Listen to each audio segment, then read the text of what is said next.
आज की ठंडी ठंडी सी प्यारी प्यारी सी बारिश वाली सुबह। Good morning guys. आज का मौसम बहुत ही अच्छा था, ठंडी ठंडी हवा के साथ बहुत अच्छा लग रहा था।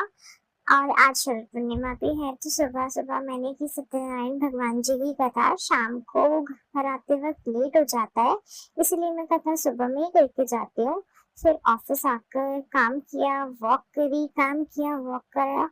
आज यही चल रहा था क्योंकि मौसम काफी ज्यादा अच्छा हो रहा था। अंदर एसी चल रहा था तो ठंडा लग रहा था, एंड बाहर का मौसम बहुत ही अच्छा था। उसके बाद घर जाने का टाइम हो गया। आजकल रोज ही घर आते वक्त अंधेरा हो जाता है क्योंकि दिन छोटे होने शुरू हो गए हैं। घर आके करी शाम की पूजा की तैयारी।